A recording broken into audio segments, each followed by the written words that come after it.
আজ থেকে ঠিক এক সপ্তাহ আগে 18ই জানুয়ারি 2025 মা এসেছিলেন আমাদের গ্রামে, অর্থাৎ তার বাপের বাড়িতে। দেখতে দেখতে একটা সপ্তাহ কেটে গেল, অথচ মনে হচ্ছে এই তো সেদিন মা এলেন আর আজকে তিনি ফিরছেন। 100টা ঢাক, 1010 লোক আর প্রত্যেকটা বাড়ি থেকে একটা করে মঙ্গল ঘট সেদিন গেছিল চড়কতলায় মাকে আনার জন্য। আর আজকে যখন সেই মঙ্গল ঘট মাথায় দিয়ে এগিয়ে নিয়ে যাচ্ছিলাম মাকে তার শ্বশুর বাড়ির দিকে, তখন মনটা যেন কেমন ভারাক্রান্ত হয়ে আসছিল।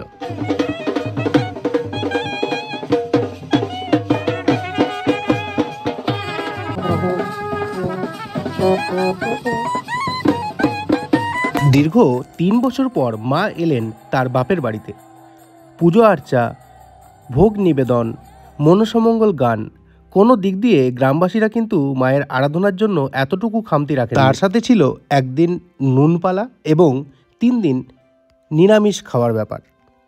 এমনিতে আমরা নিরামিষ খেতে একটু নাকশিটকই বটে, কিন্তু মা আসাতে সবাই আনন্দে এতটাই আত্মহারা হয়ে গেছিল যে ওই কয়েকটা দিন নিরামিষ নিয়ে কারোর কোনো মাথা ব্যথা ছিল না। 7 দিন তো বেশ আনন্দে কেটেই গেল।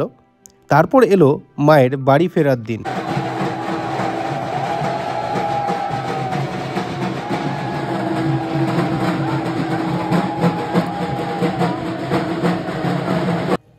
বিয়ের পর শ্বশুরবাড়ি নাকি মেয়েদের আসল বাড়ি হয়, সেই জন্য আমি এখানে বাড়ি কথাটাই ব্যবহার করলাম। আজ হলো 25শে জানুয়ারি 2025, অর্থাৎ 25/1/25।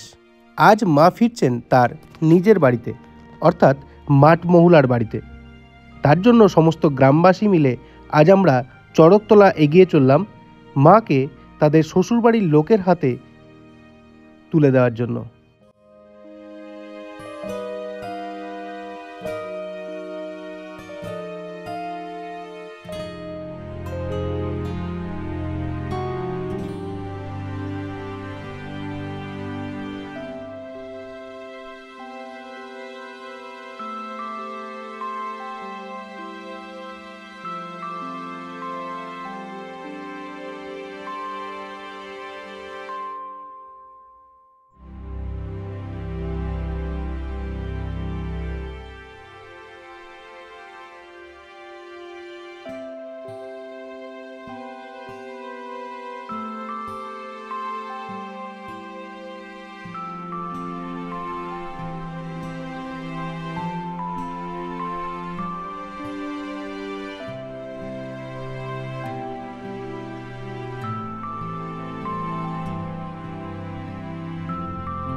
দুপুর 2টো নাগাদ মাকে হস্তান্তর করা হলো তাদের শ্বশুরবাড়ির গ্রামের লোকেদের হাতে।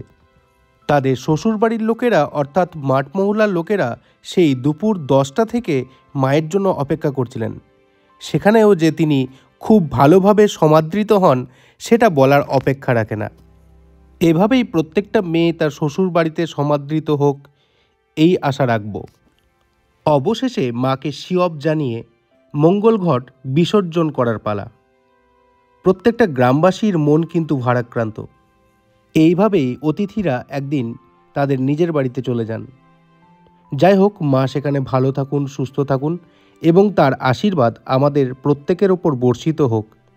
আবার এসো মা, এই বলেই এই ভিডিওটি আমি সমাপ্ত করছি।